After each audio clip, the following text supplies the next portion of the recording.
bersama membacakan sholawat kepada Nabi sebanyak 3 kali. Allahumma sholli ala sayyidina Muhammad, Allahumma sholli ala sayyidina Muhammad, Allahumma sholli ala sayyidina Muhammad wa ala ali sayyidina Muhammad.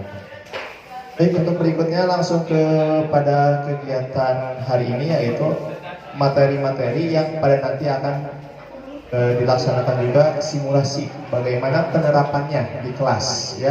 Mungkin kalau secara teori kita sudah bisa dibaca, tapi secara praktek di kelas nanti kita akan bersama.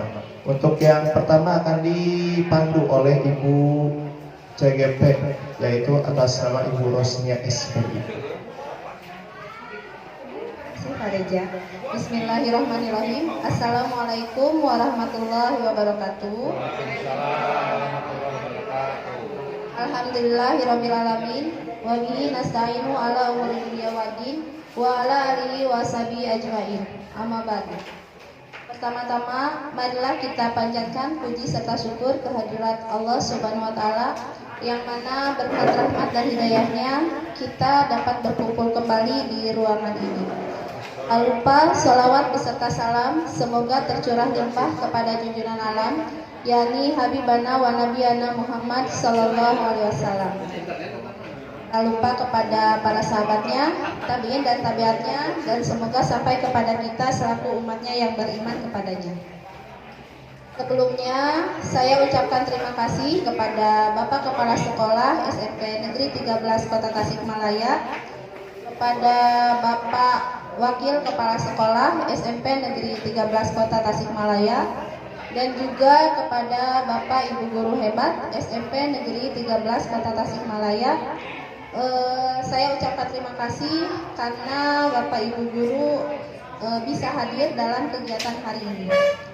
Baik Bapak Ibu, alangkah baiknya kita awali kegiatan hari ini dengan pembacaan basmalah bersama-sama. Bismillahirrahmanirrahim. Bapak Ibu Guru, sebetulnya kegiatan hari ini merupakan kegiatan lanjutan dari kegiatan kita yang kemarin. Dan insya Allah pada kegiatan hari ini kita akan banyak melakukan praktek penerapan sehingga dapat menjadi bukti buat aksi nyata di PPN. Untuk kegiatan hari ini adalah lokakarya dengan tema budaya positif. Dalam budaya positif ada 4 hal yang perlu diciptakan. Yang pertama, disiplin positif. Yang kedua, posisi kontrol. Yang ketiga, segitiga restitusi. Dan yang keempat, keyakinan kelas. Baik Bapak Ibu, untuk materi yang pertama akan dipaparkan oleh saya sendiri, yaitu tentang budaya positif. Namun sebelumnya saya ingin bertanya kepada Bapak Ibu Guru semua. Ketika Bapak Ibu mendengar tentang budaya positif, kira-kira apa yang terbersit di pikiran atau di benak Bapak Ibu ketika mendengar kata budaya positif? Kebiasaan positif, betul. Ada lagi Pak, Bu?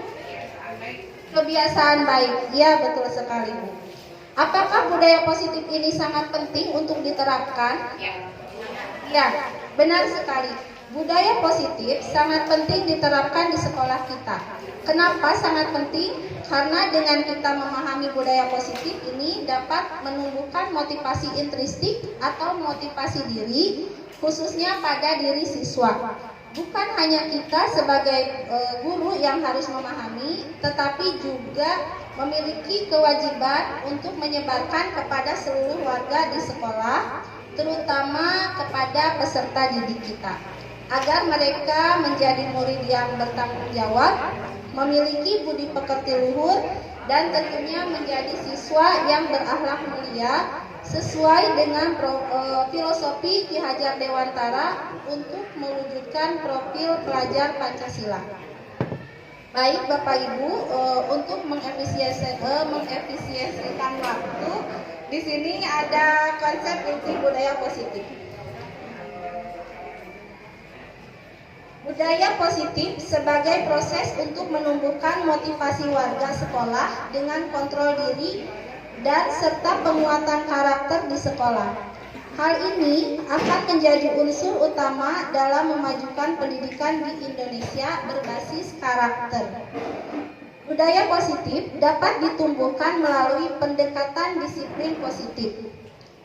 Pendekatan disiplin positif adalah metode pendisiplinan yang tidak hanya mengoreksi perilaku buruk peserta didik, namun juga menumbuhkan kesadaran diri peserta didik agar termotivasi secara internal tentang perubahan dirinya.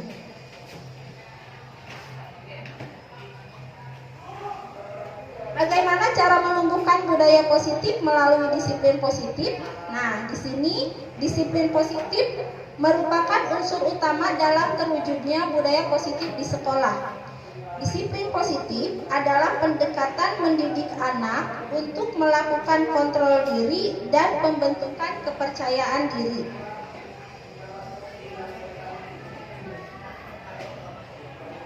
Bagaimana cara menumbuhkan budaya positif melalui disiplin positif? Nah, ketika kita menumbuhkan budaya positif di sekolah, akan terjadi 5 perubahan pada peserta didik jika budaya positif itu diterapkan. Yang pertama, peserta didik akan menjadi mandiri. Yang kedua, peserta didik tahu apa yang benar mereka butuhkan. Peserta didik tumbuh motivasi diri dari dalam dirinya. Melakukan kesepakatan tanpa perlu dipaksa, dan yang terakhir tahu konsekuensi dari keputusan yang diambil. Nah, jadi Bapak Ibu, ketika disiplin positif diterapkan di sekolah, maka kita sebagai guru tidak akan capek lagi untuk mengingatkan kepada peserta didik apa yang boleh dilakukan dan apa yang tidak boleh dilakukan. Kenapa? Karena setiap perilaku mereka ada yang mengendalikan, yaitu dengan posisi kontrol. Nah, baik, untuk materi posisi kontrol kali ini akan dilanjutkan atau dipaparkan oleh rekan saya, yaitu Ibu Nia. Kepadanya saya persilahkan.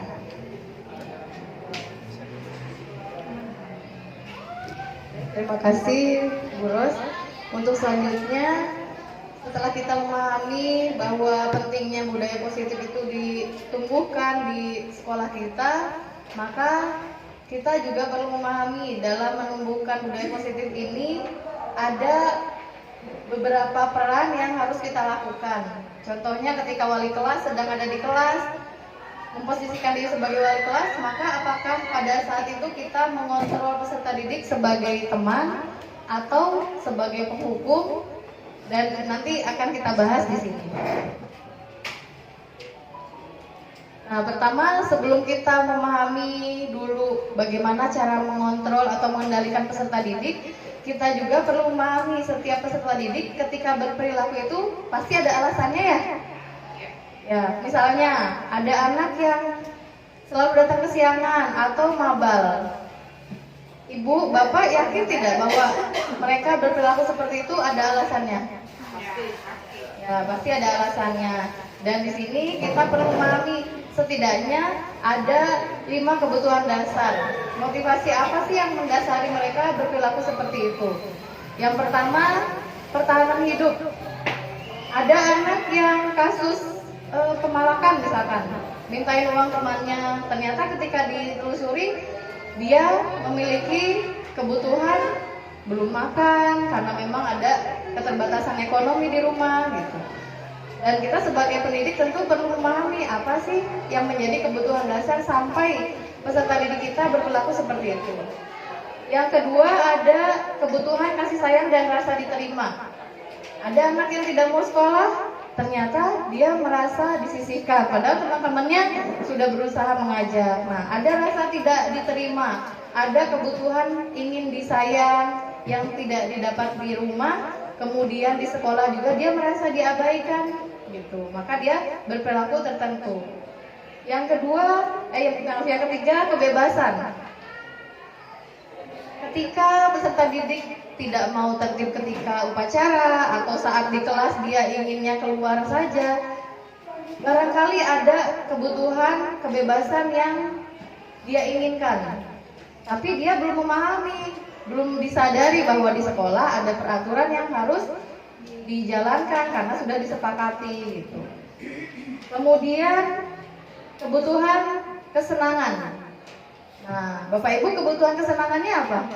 Ibu, Bapak kalau senang itu kalau apa? Belanja, apa? Banyak uang, makan tidur, healing.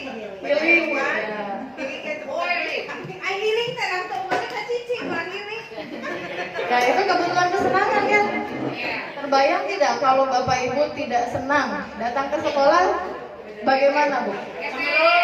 Cemberut, bete, ngamuk-ngamukan gitu ya? Wah, ngamuk-ngamukan ya. Nah, itu juga ada dasarnya, ternyata kebutuhan kesenangannya belum terpenuhi. Peserta didik juga sama, memiliki kebutuhan kesenangan yang dia tidak dapat di rumahnya, maka dia berusaha sekolah itu dianggap tempat bersenang-senang. Ya. Jadi perilaku yang ditampilkan, misalkan yang tidak sesuai dengan aturan, dia senang-senang mengerjakan tugas sesukanya.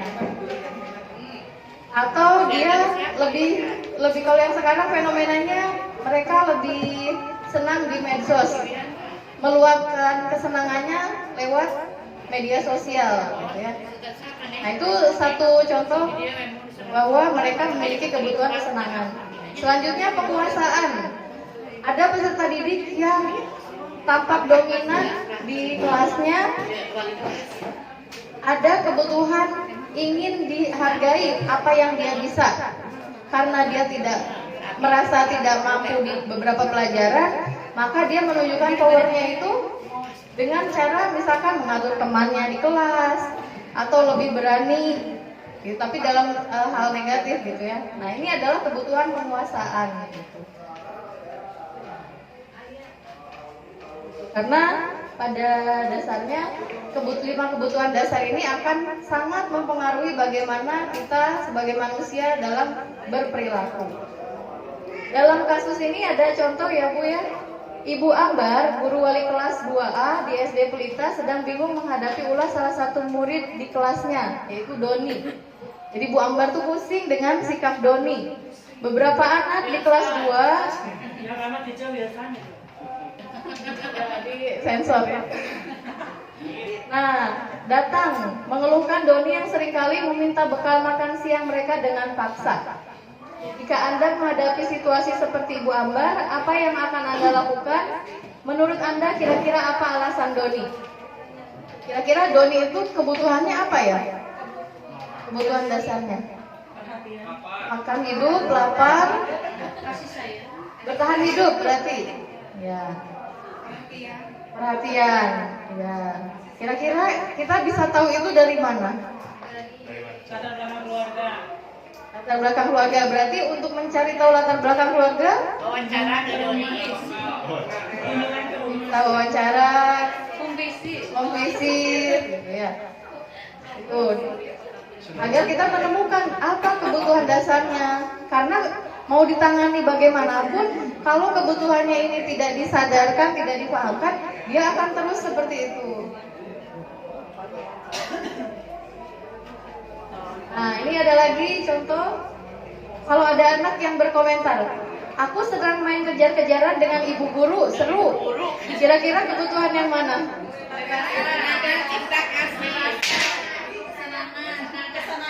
Betul ya, kesenangan. Kejar-kejarannya bukan ngejar di belakang di benteng, bukan ya. Jadi kesenangan ya. Sepakat? Sepakat. Nah yang kedua, ibu guru bilang, aku tidak boleh bersenandung sewaktu mengerjakan tugas. Katanya kelas harus tenang, tidak ada suara. Kan nggak seru jadinya. Ya, sama-sama seru tapi ternyata beda ya kebutuhan dasarnya. Apa jadi ini? Kebebasan. Sepakat yang lain, ada pendapat lain? Kesenangan juga. Kesenangan bisa, kebebasan juga bisa, karena berkaitan dengan kelas katanya harus tenang. Nah, dia tidak mau terikat dalam aturan kelas gitu ya. Maka di sini kebebasan. Kesenangan juga bisa ya, kesenangan. Selanjutnya, menyetir mobil itu seru. Seru juga ini. Tapi beda kebutuhan dasarnya apa kira-kira? Penguasaan. Ya, alhamdulillah ya ibu bapak di sini cerdas-cerdas. Luar biasa ya. Baru sebentar udah langsung tahu ya ini arah kebutuhannya apa. Tahan hidup gitu ya. Tahan hidup ya, nge-grab gitu. Nah, tapi ini seru ya. Jadi berkaitan dengan penguasaan dirinya ya.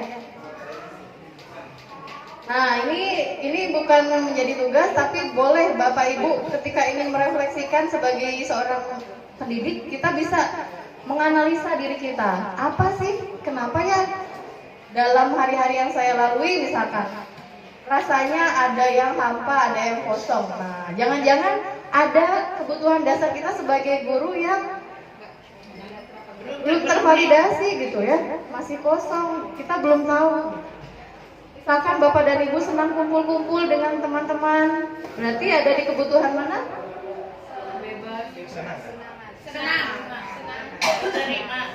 Diterima dan kasih sayang, ya, karena ada curahan perhatian di sana. Bahkan anak yang cuek sekalipun, mereka pada dasarnya di hati kecilnya itu ingin diterima, gitu, ingin disayang, ya. Alhamdulillah kalau di sini guru-gurunya kekeluargaan sekali ya. Dan limpahan kasih sayang banyak di sini melimpah gitu ya. Nah ini bisa, lingkaran ini bisa Ibu buat sebagai refleksi diri ya, tidak jadi sebuah tugas tapi untuk catatan pribadi saja.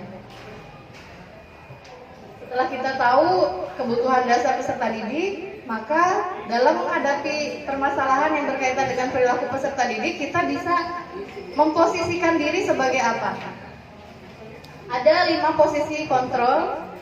Yang pertama, penghukum. Nah, penghukum ini biasanya menyenangkan atau menakutkan? Menakutkan, ya. Gitu. Nanti ada dampaknya kepada siswa seperti apa kalau kita sebagai penghukum. Yang kedua, membuat merasa bersalah. Yang ketiga, teman. Keempat, pemantau. Dan yang kelima, manajer. Nah, ini saya sendiri saat mengikuti program guru penggerak ini merefleksi ya ke diri sendiri gitu. Selama ini kalau di rumah saya berperan sebagai apa, kalau di sekolah sebagai apa gitu, dan sudah tepatkah kontrol yang saya lakukan gitu. Nah ini yang pertama, penghukum. Seorang penghukum bisa menggunakan hukuman fisik atau verbal yang biasanya tidak sampai ke otak depan atau prefrontal cortex anak. Di depan itu kan mereka berpikir, tapi ketika dihukum yang bekerja adalah otak amfibi, otak bertahan hidup. Makanya antara melarikan diri atau menerima tapi tersakiti gitu. Itu kalau kita melakukan sebagai penghukum. Yang kedua, membuat orang merasa bersalah. Nah, biasanya akan bersuara lebih lembut. Misalnya, kamu teh udah dikasih tahu berkali-kali, ibu udah manggil kamu, emang kamu nggak kasihan sama ibu? Nah, itu pembuat merasa bersalah. Ada intonasi yang lebih rendah dan ditargetkannya agar dia merasa bersalah.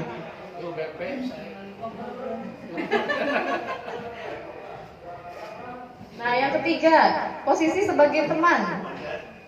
Pernah kita memposisikan? Sering ya, jadi teman curhat. Biasanya kata-kata yang digunakan kita menganggap sebagai teman. Contohnya, ayolah kerjain ya tugasnya ya, ibu tunggu. Nah itu biasanya posisi sebagai teman. Ada kata ajakan, lebih persuasif gitu. Yang keempat, monitor, pemantau. Nah lebih banyak mengawasi. Ingat ya, pulang sekolah sini. Kok belum ini? Catatannya kok belum? Nah itu lebih ke pemantau. Tapi kita tidak memberikan konsekuensi apapun. Kalau di pemantau lebih ke memonitor. Dia harus melakukan ABC. Kalau tidak ABC, DEE, DEF gitu ya. Nah yang kelima, manajer. Manajer ini gabungan dari posisi teman dan pemantau. Ketika kita sudah bisa memposisikan sebagai teman, kemudian kita juga sudah bisa mengendalikan dia melalui monitoring, maka dilengkapi dengan memahamkan nilai-nilai yang harus dia lakukan. Di sini adalah disebut posisi manajer. Ini posisi yang dimana guru berperan sebagai mentor, kemudian berbuat sesuatu bersama dengan murid atau peserta didik. Contohnya, kamu tadi tidur di kelas, berarti gimana? Ya saya ketinggalan pelajaran, Bu. Nah, karena ketinggalan pelajaran, apa yang harus kamu lakukan? Saya merangkum, Bu, biar saya bisa baca materi yang tadi saya tertinggal. Nah, jadi idenya itu muncul dari dia, solusinya dari dia. Di sanalah kita sudah bisa menerapkan posisi sebagai manajer. Gitu. Jadi dia yang menemukan solusinya, gitu. Dan kita hanya mengarahkan saja. Disebutkan memang gampang ya, tapi pada pelaksanaannya beragam sekali peserta didik kita, gitu. Nah, nanti akan lebih jelas di prakteknya, dipandu nanti oleh Bu Siti Uswa. Sebelum itu kita coba lihat di sini Alfikon mengungkapkan bahwa saat kita berulang kali menjanjikan hadiah kepada anak-anak agar berperilaku bertanggung jawab,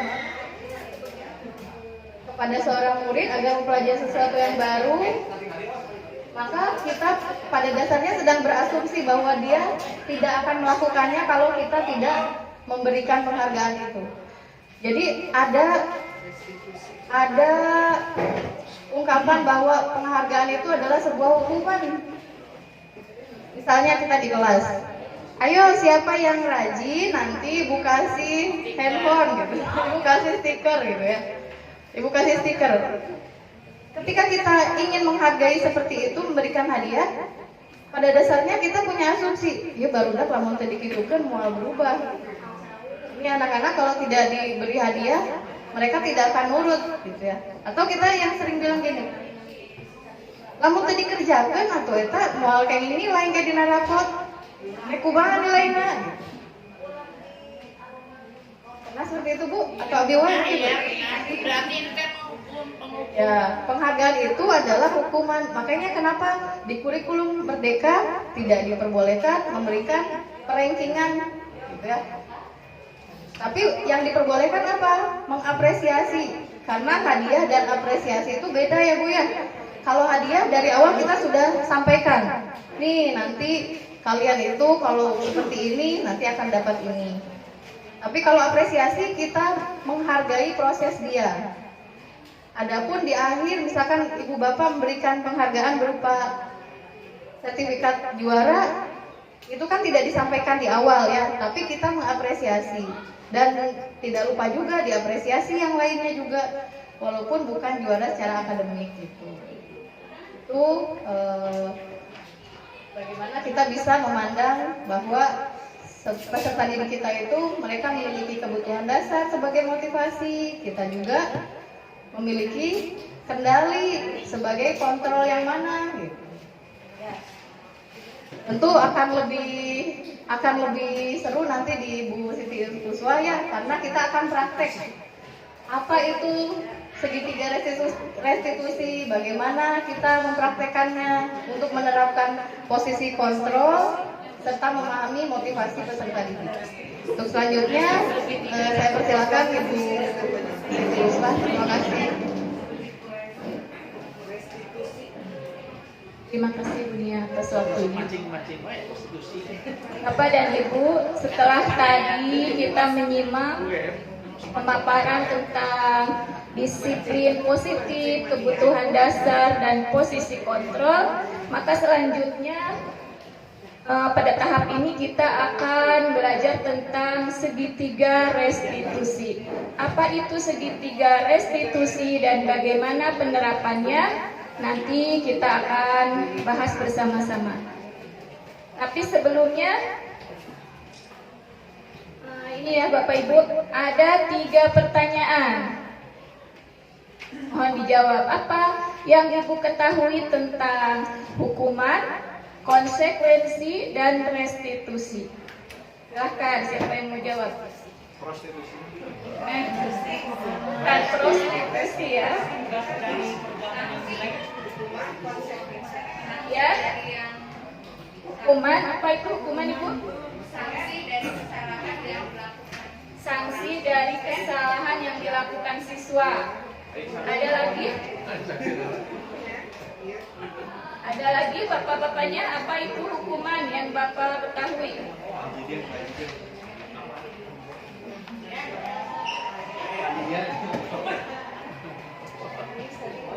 Ya, bapak mau jawab apa itu hukuman bapak?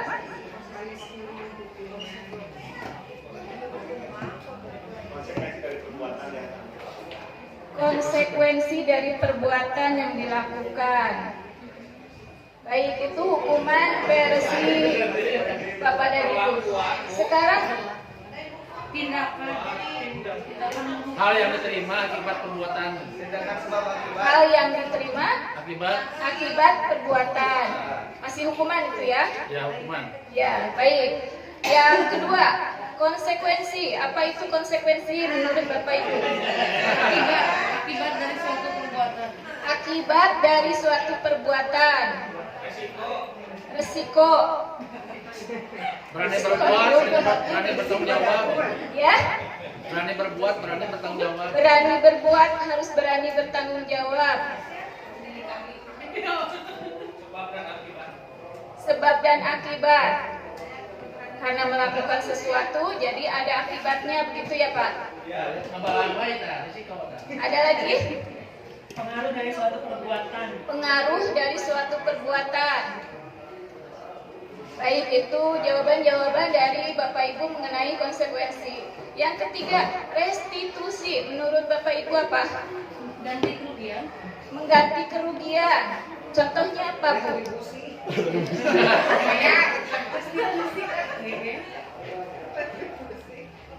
Misalnya tindakan pidana gitu. Tindakan pidana.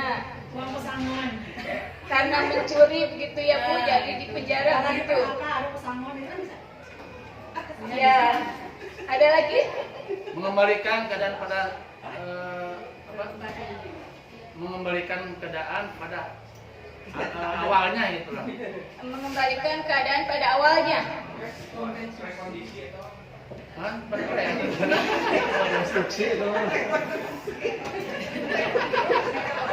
Ya.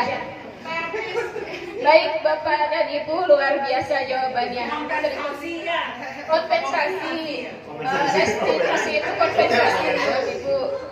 Baik. Ya, terima kasih atas semua tanggapannya, luar biasa. Hukuman, konsekuensi, restitusi. Ketika kita mendengar kata hukuman, hukuman itu sesuatu yang sangat menyakitkan ya Bapak Ibu. Hukuman ini bisa menimbulkan suatu trauma. Bahkan pada dampak terbesarnya bisa menimbulkan rasa dendam. Hukuman bersifat terencana dan dibuat oleh satu pihak saja. Ini kalau kita berbicara dalam pendidikan ya Bapak Ibu, hukuman di sini yang dimaksud adalah suatu disiplin, tapi yang dibuat hanya oleh guru saja. Murid tidak dilibatkan. Hukuman bersifat tidak terencana atau tiba-tiba. Murid tidak tahu apa yang akan terjadi dan tidak dilibatkan. Hukuman hanya bersifat satu arah saja. Misalnya apa? Contohnya, misalnya ada salah satu siswa nih datang ke sekolah memakai sepatu warna coklat, direncanakan. Contohnya, murid akan tahu akibatnya apa ketika dia melakukan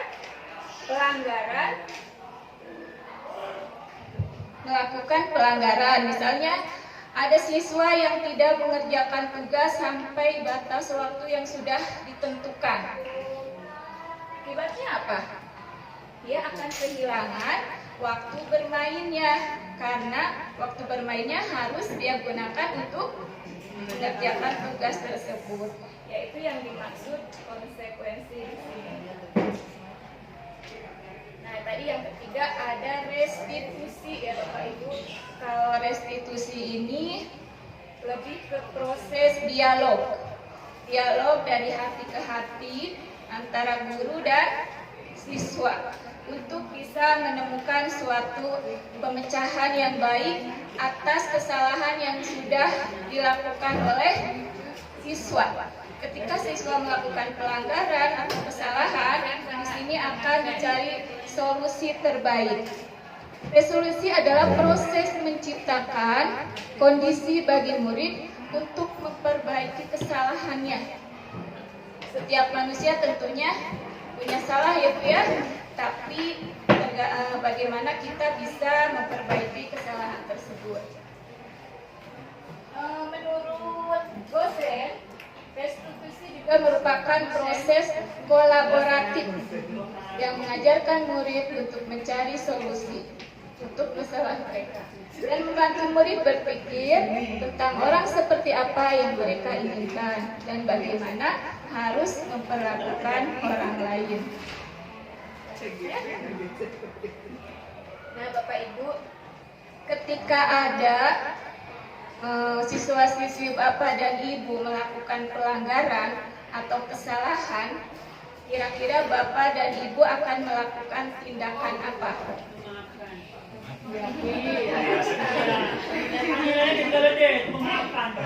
Kalau dari yang 3 tadi, yang sudah diterapkan di sini kira-kira apa? Yang mana? Restitusi. Restitusi ya, jadi dialog ya dari hati ke hati. Ya. Jadi kesimpulannya apa yang akan Bapak Ibu lakukan ketika ada pelanggaran siswa?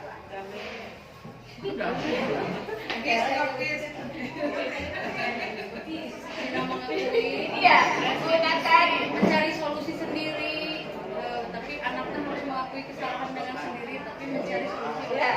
Nanti itu ada betul sekali Bu, ada di segitiga restitusi. Berarti Bapak Ibu akan mengambil dari yang 3 tadi, yang ketiga ya, poin 3 ya, restitusi. Baik. Melaksanakan disiplin positif. Ya, melaksanakan disiplin positif. Baik, Bapak dan Ibu, ini materi kita yaitu mengenai segitiga restitusi. Apa itu segitiga restitusi? Tadi sepintas di awal sudah dikatakan ya, bahwa segitiga restitusi adalah proses menciptakan kondisi bagi murid untuk memperbaiki kesalahan mereka.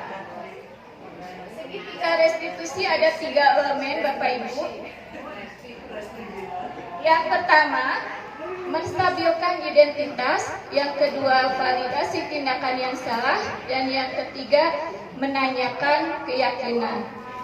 Apa itu menstabilkan identitas? Di dalam menstabilkan identitas, di sini ada proses ya, berdasarkan prinsip membuat kesalahan adalah bagian dari proses pembelajaran. Jadi semua manusia berpotensi punya kesalahan. Iya, betul sekali. Yang terpenting bagaimana kita bisa memperbaiki kesalahan tersebut supaya tidak terulang lagi ya Bu ya. Geser identitas gagal ke identitas sukses. Selanjutnya yang kedua ada validasi tindakan yang salah. Berdasarkan prinsip setiap perilaku berupaya memenuhi suatu kebutuhan tertentu. Guru akan bergeser dari suatu pemikiran stimulus respon menjadi proaktif. Selanjutnya, mengenali dan mengakui kebutuhan murid akan memperbaiki hubungan dengan murid.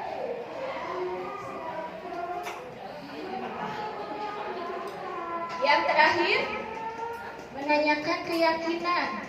Murid akan diberi pertanyaan-pertanyaan bermakna untuk memunculkan motivasi secara intrinsik, mampu mengaitkan keyakinan dengan tindakan yang salah.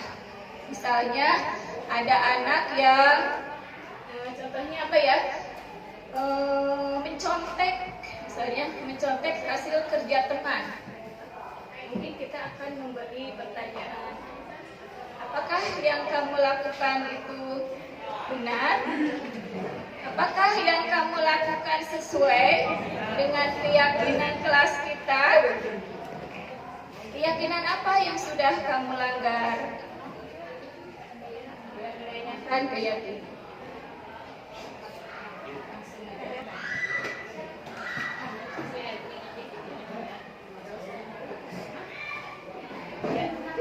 Bapak dan Ibu, setelah tadi pemaparan materinya, di sini akan ada simulasi bagaimana penerapan segitiga restitusi.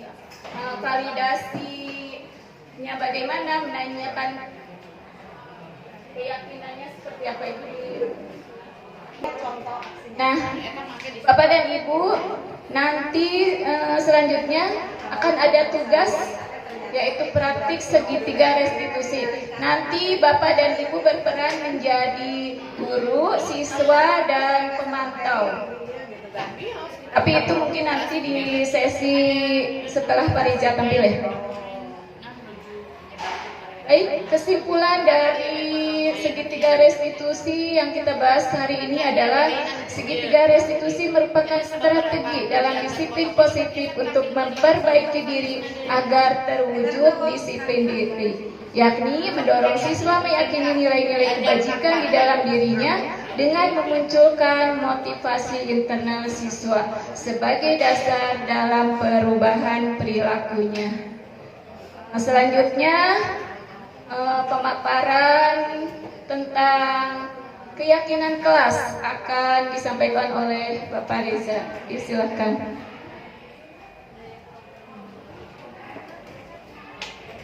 Ya, Ibu Bapak masih dalam semangat ya, Bapak Ibu. Ya. Rangkaian yang seperti ini bagian yang cukup melelahkan bagi kita. Izin untuk berdiri, Panginten. Saya di sini hanya untuk menambahkan saja. Tadi sudah disampaikan di awal bahwa kegiatan hari ini adalah sebagai upaya praktek kita nanti di kelas, bagaimana kurikulum merdeka itu diterapkan. Bukan hanya sekedar administrasi, tetapi kurikulum merdeka ini adalah tujuannya supaya kita bisa memberikan kemerdekaan, keleluasaan kepada siswa-siswi untuk berperan aktif dalam pembelajaran. Bukan kita hanya memberikan apa yang kita mau, tetapi kita menampung aspirasi dari siswa. Seperti apa kenyamanan, keinginan kelas yang mereka harapkan. Nah, dari yang tadi dipaparkan oleh Ibu Nia bahwa sudah menjadi kesepakatan bersama bahwa kita mengharapkan lingkungan yang positif, yang memiliki nilai-nilai baik. Tidak diharapkan kita lingkungannya buruk, banyak pelanggaran dan semuanya dihilangkan yang sifatnya negatif. Sama Ibu Uswah disampaikan solusinya ketika ada masalah seperti apa yang harus kita lakukan. Apakah yang sudah dilakukan oleh kita itu sudah sesuai? Yang saat ini biasanya adalah, buka baju misalnya, sesuai. Apa sudah sesuai? Nah, tadi sudah disampaikan oleh Ibu Uswah bagaimana cara kita untuk menjaga perasaan anak, kemudian menjaga psikologis anak. Nah, yang sekarang akan saya sampaikan yaitu tentang keyakinan kelas. Nah, keyakinan kelas ini adalah salah satu dasar atau upaya kita untuk mencegah terjadinya suatu pelanggaran.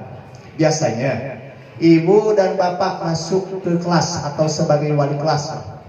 Apa yang pertama Ibu Bapak lakukan sebagai wali kelas ke anak baru di kelas Bapak yang sekarang misalnya lagi dipegang oleh Ibu? Diberikan aturan, kamu harus bikin jadwal piket. Kamu tidak boleh terlambat. Kamu harus membuat organisasi. Kamu harus pakai seragam. Didikte mereka anak. Nah, di dalam kurikulum merdeka, kenalan, kemudian diberikan arahan-arahan ya, didikte anak-anak itu ya. Nah, di dalam kegiatan guru penggerak, maka yang harus dilakukan adalah menggerakkan siswa agar berdaya nalar kritis, kemudian kreatif. Artinya apa? Di sini supaya membangun kesadaran siswa terhadap aturan, maka siswa wajib untuk dilibatkan dalam membuat aturan.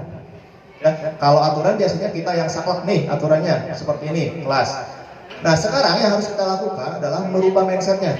Aturan atau kegiatan yang sifatnya mengontrol siswa di kelas adalah buat keyakinan yang dibuat oleh siswa itu sendiri.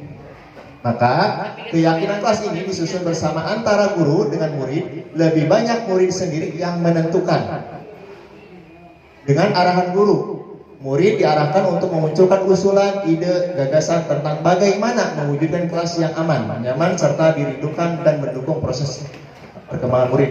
Yang kedua, dengan tersusunnya keyakinan kelas ini diharapkan mampu menciptakan budaya positif. Ya. Jadi dengan kesadaran, insya Allah akan menjadikan kebiasaan bagi anak tertanam dalam dirinya. Seperti itu.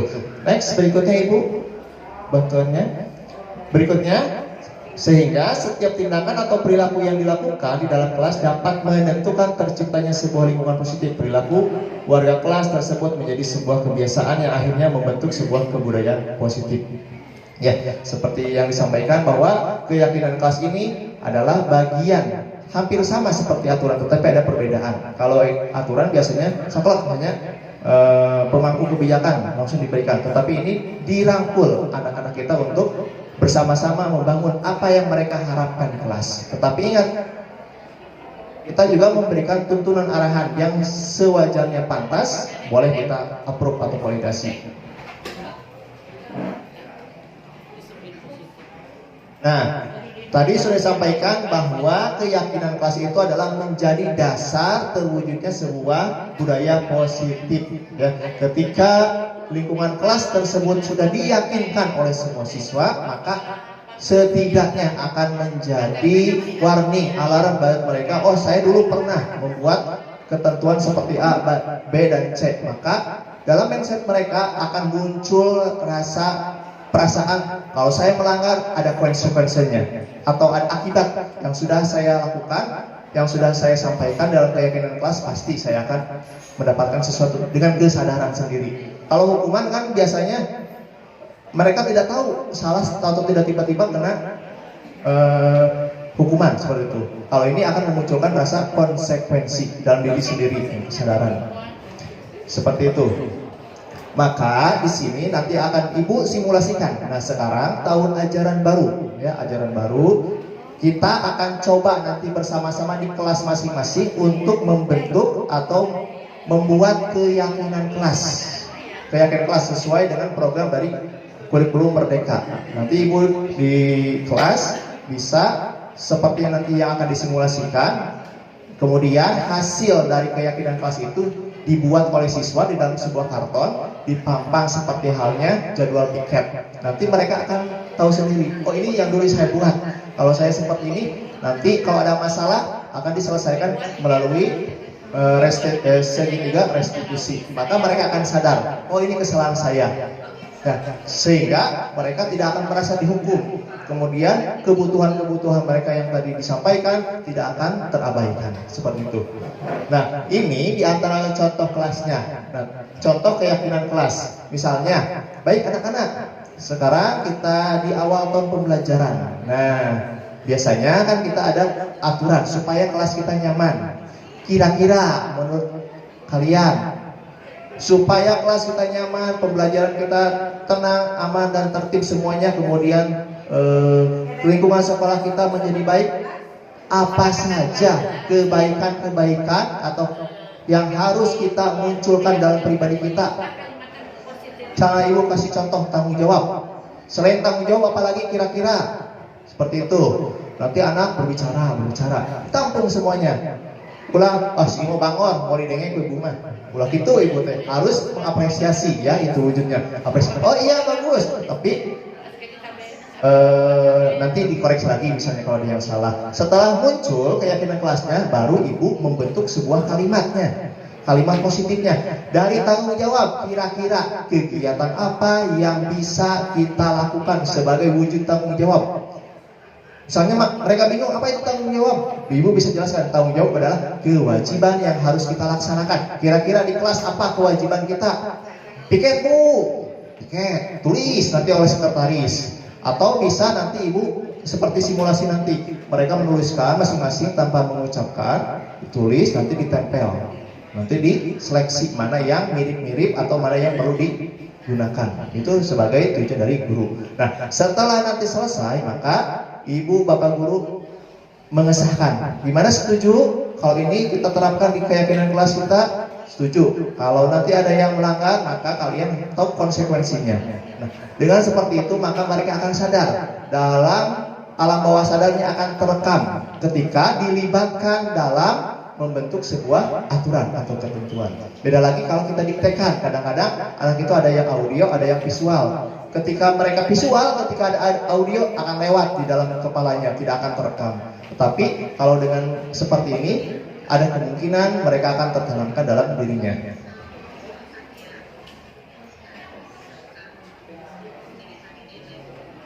Nah, kemudian tadi ini bagiannya, ibu mensortir, memfilter. Misalnya, ibu memunculkan nilai keyakinannya, nilai positif. Kira-kira kegiatannya apa? Cek anak teh. Main-main bu di kelas. Jangan duduk aja belajarnya. Ibu nanti memfilter, mempilahkan. Kira-kira kalau bermain-main menunjukkan sikap positif tidak? Tidak, nanti di kolom tidak seperti harus sungguh-sungguh bu memperhatikan. Berarti ibu masukkan ke kolom seperti menunjukkan nilai positif. Seperti itu. Kemudian misalnya percaya dan menghormati orang lain atau milik barang orang lain. Biasanya kan siswa di kelas ini kan kita saudara bu, bebas barang-barang yang di kelas berarti barang-barang kita juga misalnya diambil. Kita boleh ngambil barang teman tanpa pinjam misalnya. Ibu boleh mengapresiasi ulah tiba-tiba, itu benar kalau gitu. Silakan apresiasi, tempelkan. Tapi maksudnya kemana kategorinya? Apakah seperti menunjukkan atau tidak seperti itu? Sampai sini mungkin bisa ditangkap ibu ya.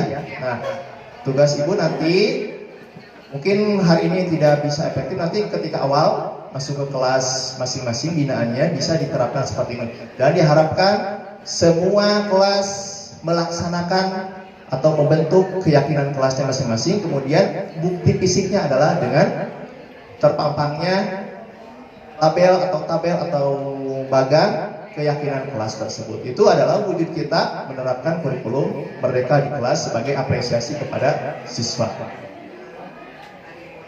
Ibu? Oh, badan foto ini, isi badan foto Awina. Nanti ada sharing.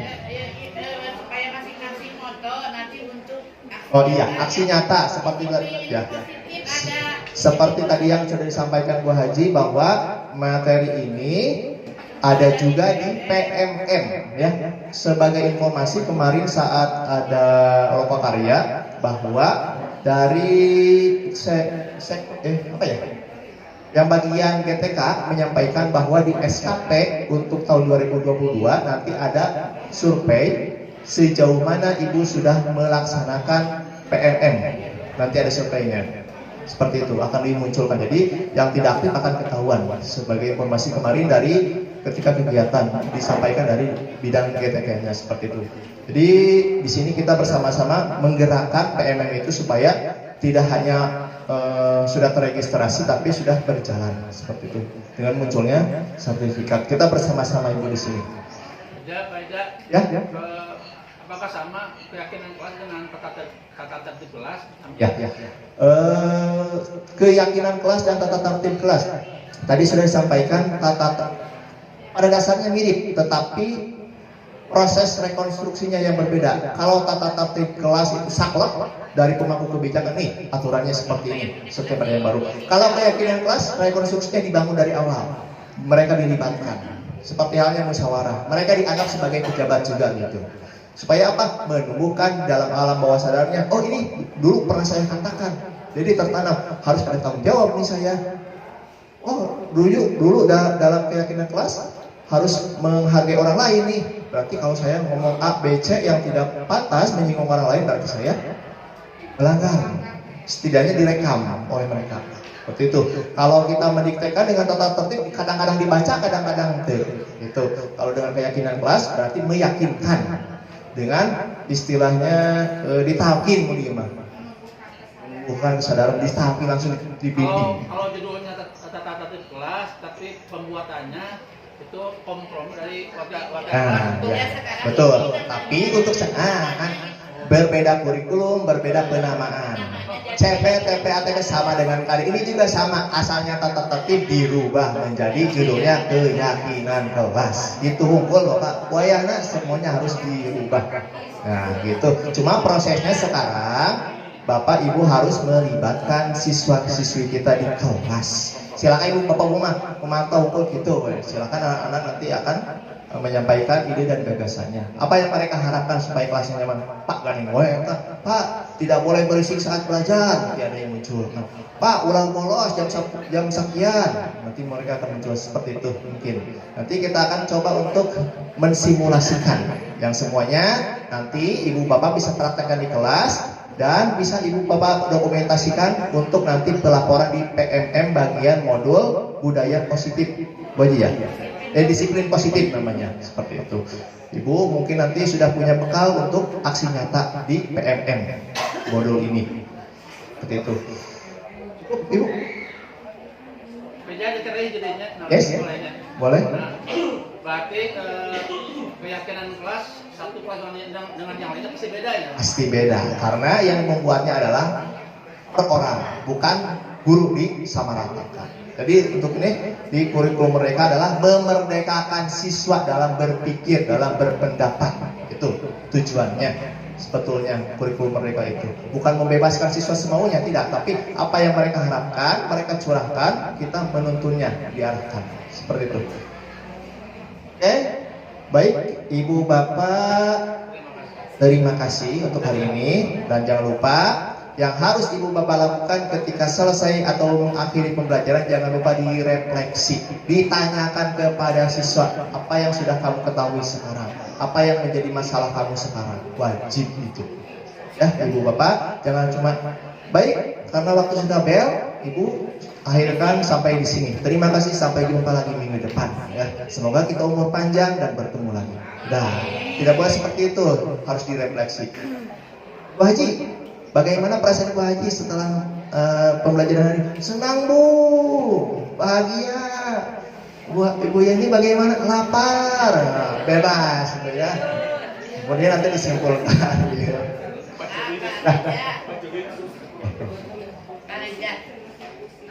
Menyampaikan ya. Terima kasih atas materi dan segala informasinya. Jadi mungkin ini baru bagi Bapak Ibu semuanya. Nah kalau di sekolah kita kan biasanya suka ada razia-razia gitu ya. Nah, ini mungkin sementara ini didesain di-cut dulu gitu ya. Jadi misalnya para TGP itu memberikan informasi ke OSIS.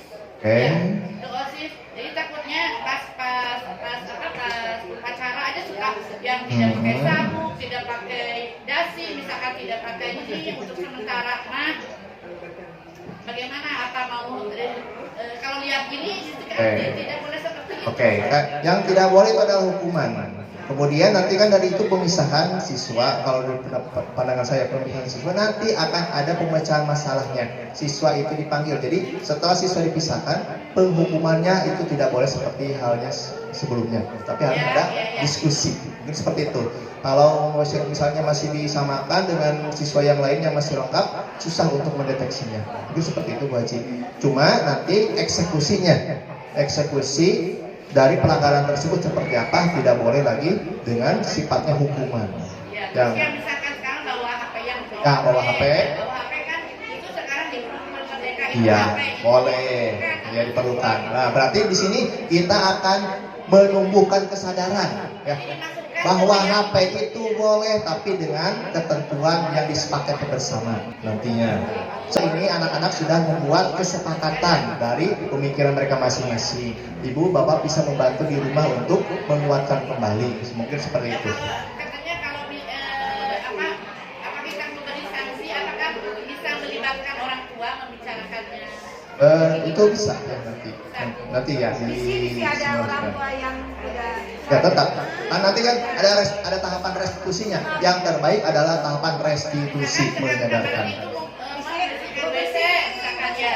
Ya. Untuk yang tidak pacaran, WC. Nanti kalau misalkan ada orang tua yang tidak terima anaknya bersihkan WC. Oke. Berarti untuk aturan sekolah harusnya direkonstruksi ulang. Harusnya direkonstruksi ulang.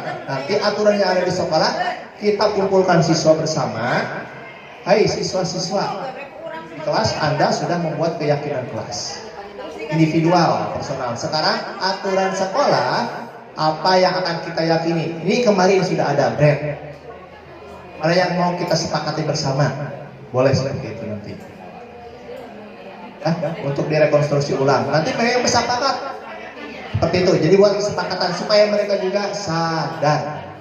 Itu mungkin seperti itu Ibu arahannya kurang lebih. Cukup Ibu Bang ya? Cukup ya. Nanti untuk penguatan pendalaman boleh untuk berbicara di belakang layar. Baik, untuk sekarang kita akan coba untuk mensimulasikan ya. Ragam karakter di sekolah kita banyak. Kadang-kadang kita bingung sendiri bagaimana mengatur karakternya dari diri sendiri bisa mengurangi ya, mengurangi dari tindakan undisiplinnya, ketidakdisiplinannya. Baik, untuk pertama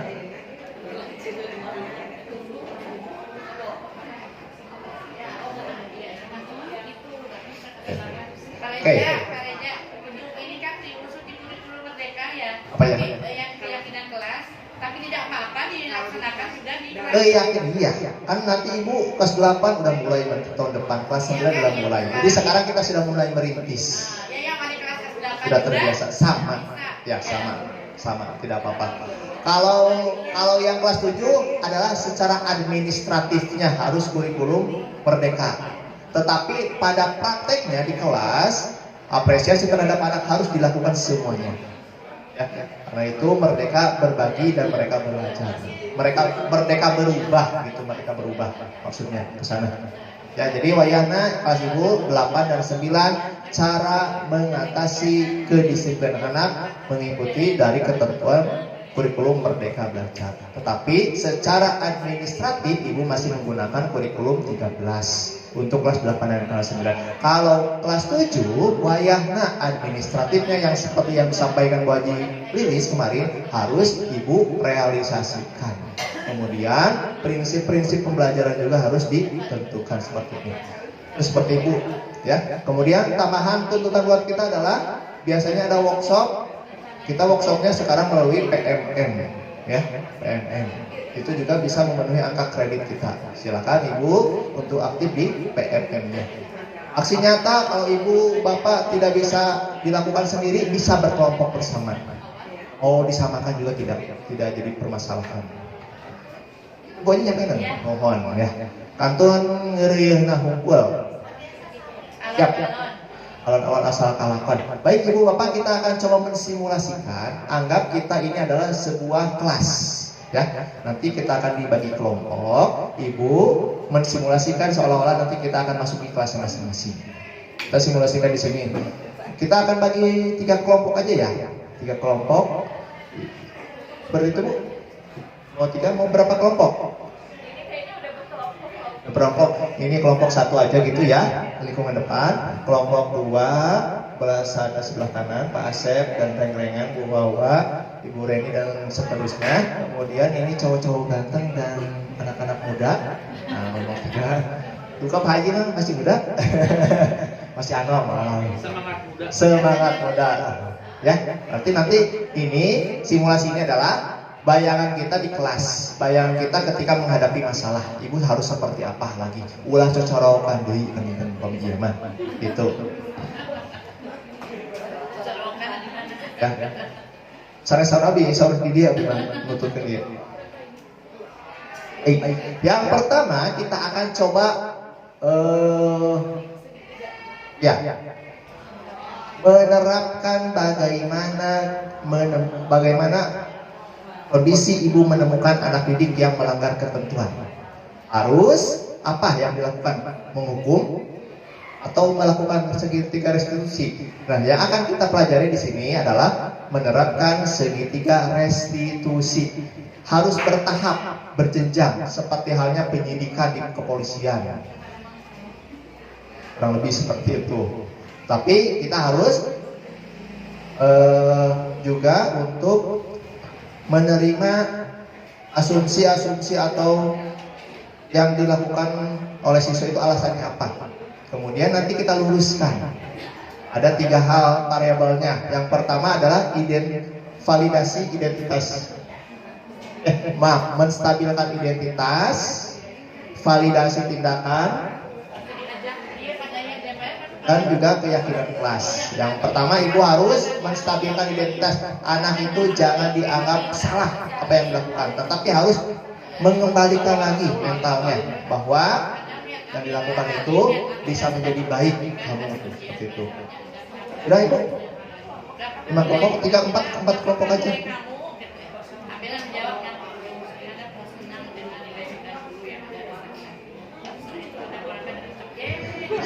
Ibu, ini segitiga restitusi ya, sebagai dokumentasi ibu nanti persiapan PMM, boleh ibu nanti merekam masing ya. Nanti dokumentasikan disimpan. Nanti kalau ibu masuk ke modul budaya positif, disiplin positif, ibu bisa tinggal upload tanpa harus membuat lagi. Ya, kurikulum mereka mengharuskan ibu menjadi ria. Apapun aktivitas yang ibu lakukan harus dipoto, harus di video. Ya, tapi jangan sampai dipoto hati ibu juga terbawa. Abi bisa eksis ya, bapak kepala abi itu ya, jadi ria ulah dikitu kena. Asli ria nih teman-teman, ria dalam upaya untuk menunjukkan proses dari PMM ini.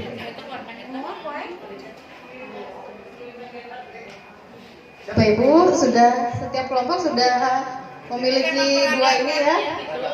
Jadi Bapak Ibu silakan bisa tentukan siapa yang akan mensimulasikan sebagai guru dan siapa yang akan menjadi murid. Kemudian yang lain boleh mengobservasi atau mengamati.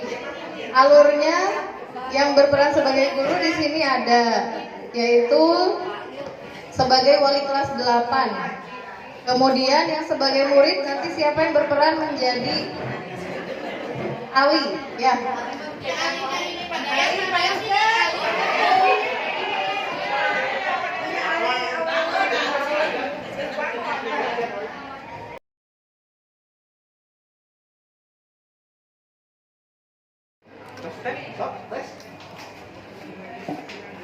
Hei, Abira, lagi ngapain kamu?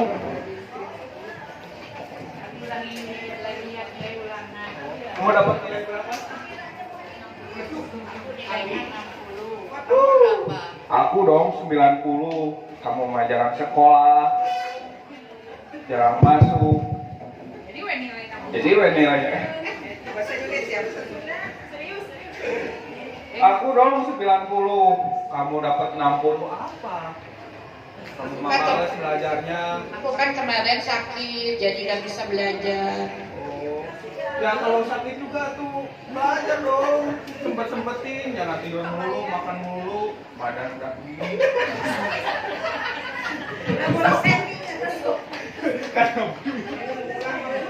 Kan pasti kemarin, Ali, kamu kok gitu sama aku, kamu jahat. Kamu jahat, Ali.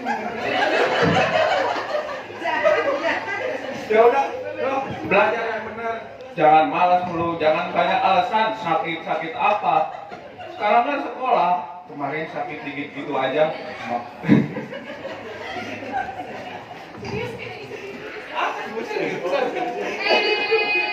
Pulang sekolah. Amira kenapa?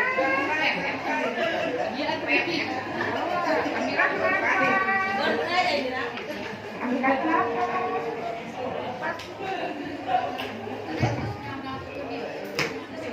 Apa-apa, Bu.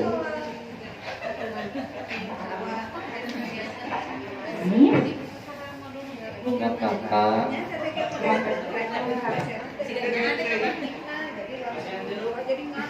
Benar. Ini Si Ali. artinya kalau nangis alasannya. Si Ali Bu jahat.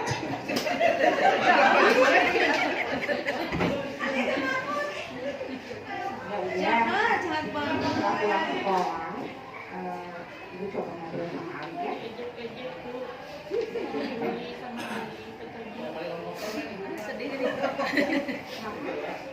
Ibu teh ceritanya ke Leku, jadi diejek kali dapat ini ulangannya. Nanti ibu coba ngobrol sama Ali ya. Kemarin sakit, jadi nggak bisa belajar. Ya. Sekarang kira-kira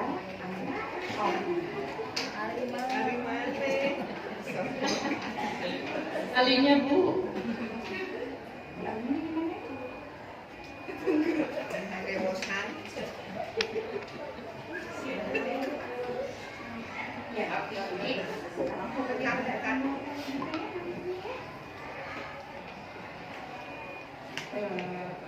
Makan dulu ya. Setelah ibu coba makan.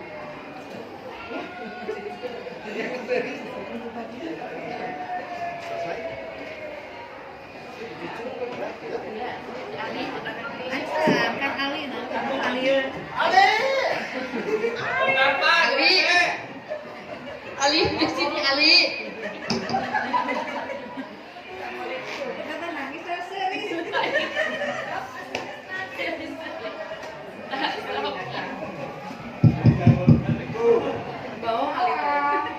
Waalaikumsalam. Di sini aja. Kenapa Bu saya dipanggil Bu? Kira-kira alasannya apa? Tahu. Ya. Hah?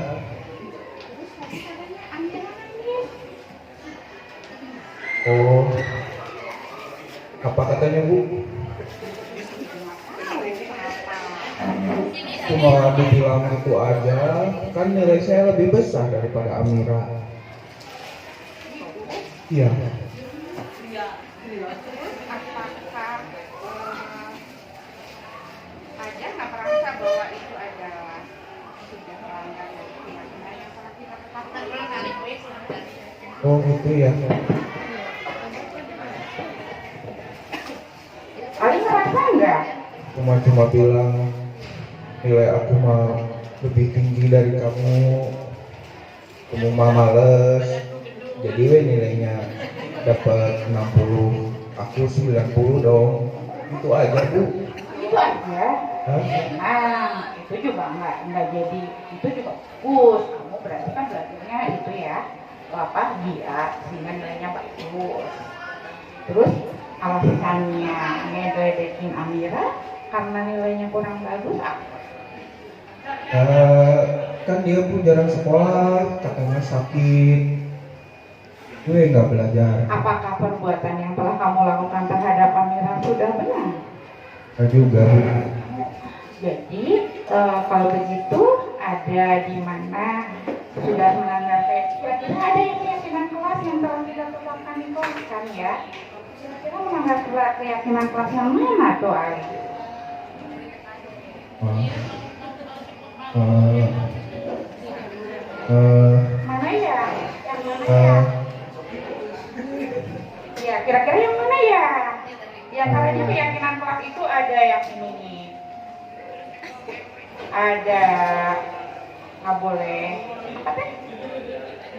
Jadi harus saling menghargai. Iya, saling menghargai, terus tidak ngebully teman, gitu kan ya?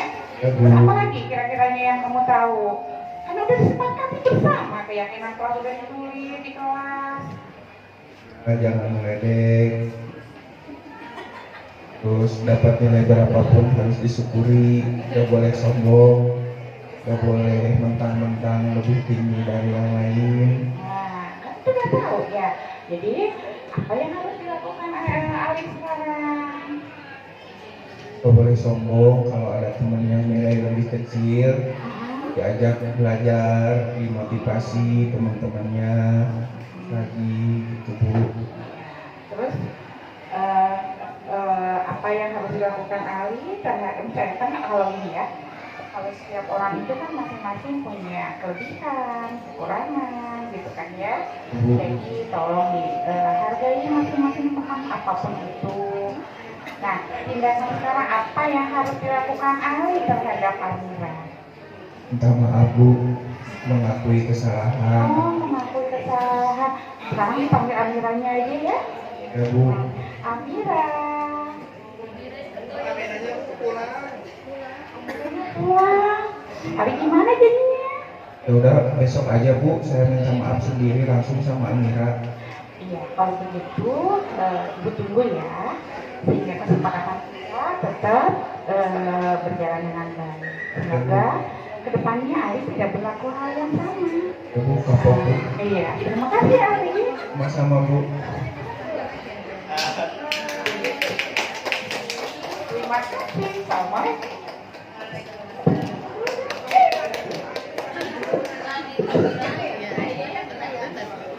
Dan itu sangat luar biasa sekali ya, menghayati sekali perannya. Cocok kalau ada penganugerahan aktor terbaik ya.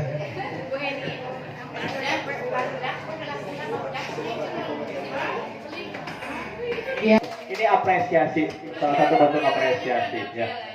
Ya, piala nanti kalau ada award ya. Seperti itu mungkin gambarannya. Itu rekonstruksinya dari awal terjadinya seperti apa. Ya, tapi yang satu catatannya apa? Pak, aktor Alinya gemes sekali itu. Ini nih kual-kual menghayati. Baik, berikutnya untuk kelompok ya, untuk kelompok berikutnya yang mau tampil lagi menampilkan hasil diskusinya ya. Dari kelompok Pasep, siap. Pak Dayat dan teman-teman silakan. Ya silakan untuk mendemonstrasikan hasil riung rempok. Hampir sama seperti barusan. Kalau dilihat seperti gampang ketika kita jadi aktor. Nah ini anggap kita memberi tugas kepada anak, ya. Anak tim susah untuk ke depan, rasanya gimana? Bagaimana kita cara memujuk? Pak Asepnya jangan ke video ya.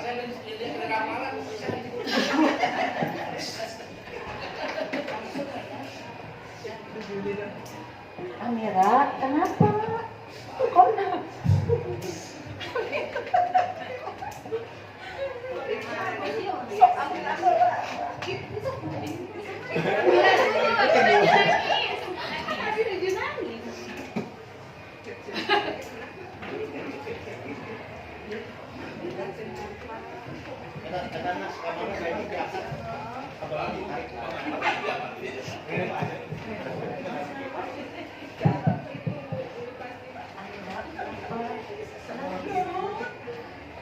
Ijek Bu sama Ali.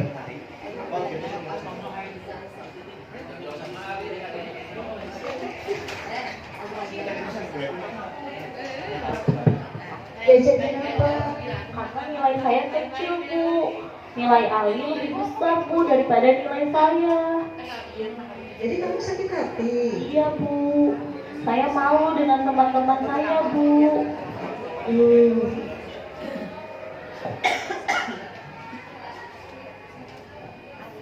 Ali sini.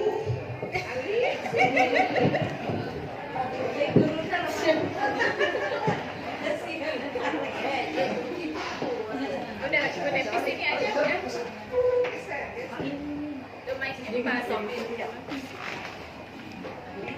Iya, Ali ngejek ke Amira. Amira kok sampai nangis? Emangnya apa yang dibilang Ali ke Amira barusan? Barusan Apa? barusan kan Ali ketemu Amira di kelas Amira lagi lihat hasil ulangannya. Ali kan penasaran, lalu lihat nilai Amira ternyata 60. Ali berapa? Nilai Ali bagus Ibu, 90. Amira jadi nangis? Ali ketawa. Awai nilai Amira. Iya, soalnya kan nilainya 60 itu. Nilai Ali kan 90. Pak Ali ketawain. Nilainya hijau. Oh, nilainya jelek. Iya.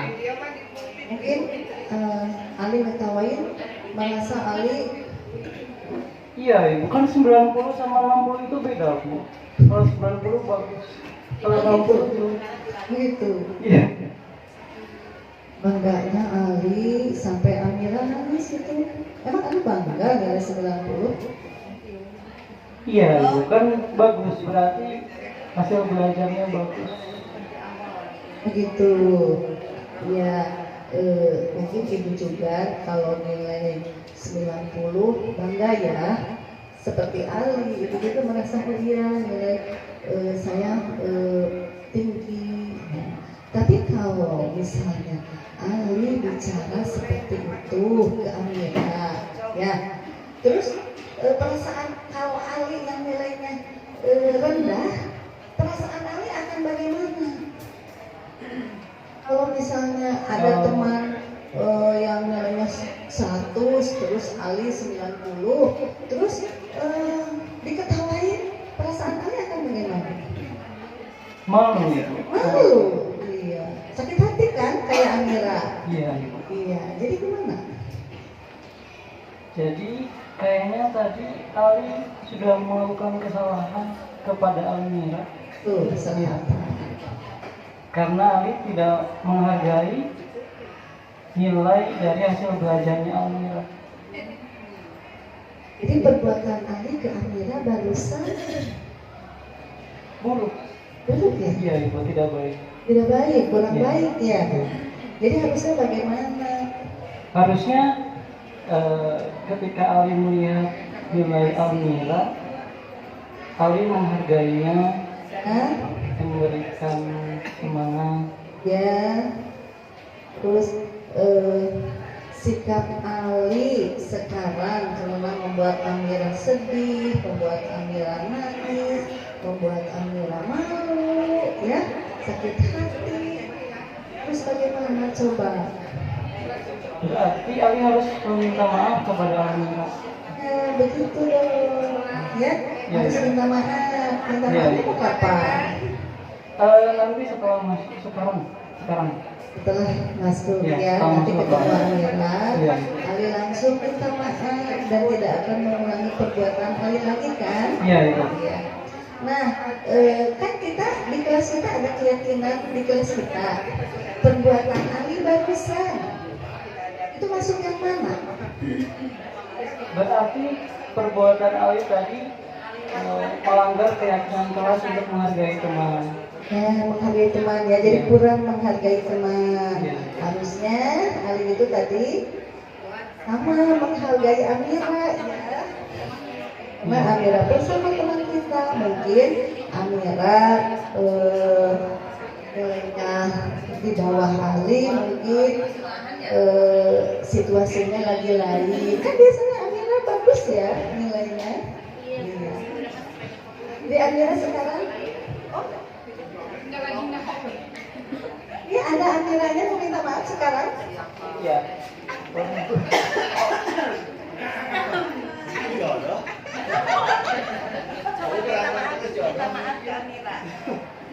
Ya, Almira, Ali mau minta maaf karena tadi sudah mengetahukan nilainya yang 60. Kan saya maafkan ya Ali, jadi untuk lain kali jangan seperti itu ya. Oke. Apakah dimaafkan? Ya sudah saya maafkan. Ini Ali, Amira sudah saling memaafkan ya. Jadi tadi kata Ali tadi kurang menghargai teman ya. Ya, jadi seharusnya kita saling menghargai, saling mendorong. Malah silahkan nanti bisa kalau Ali dapat nilai 90 nanti Amira bisa sama-sama belajar sama Ali ya. Itu aja ya. Iya, Ibu.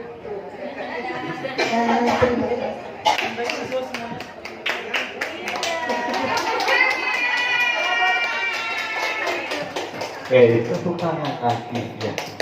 Baik, sangat menghayati data sekali. Kemudian variabel yang ada di dalam pemecahan masalahnya sudah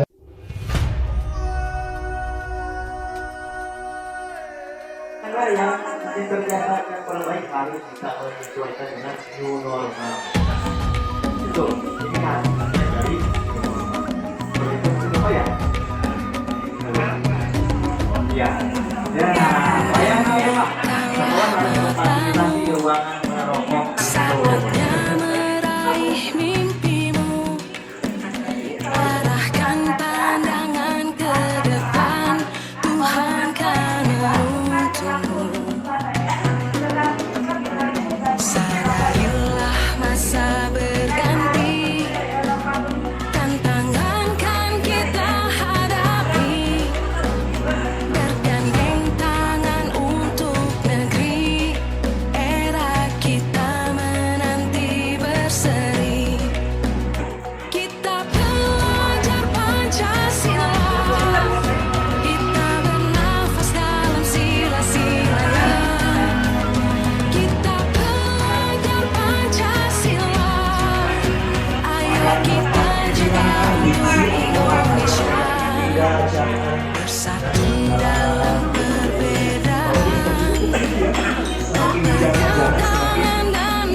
Nadanya positif,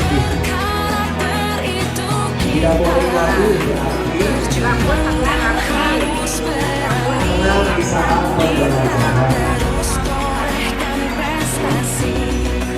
Kalimat-kalimat atau diksi-diksi yang sifatnya negatif tidak jangan dihilangkan.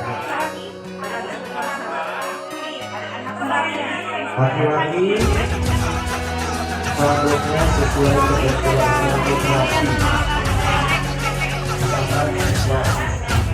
Kita belajar Pancasila, kita bernafas dalam sila-silanya. Kita belajar Pancasila, ayo kita jaga untuk Indonesia.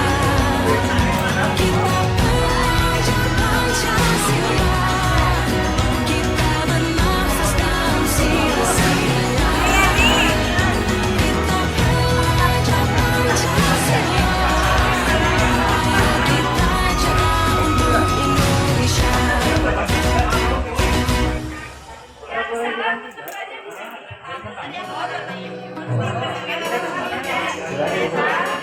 Jadi semua kelas setelah ada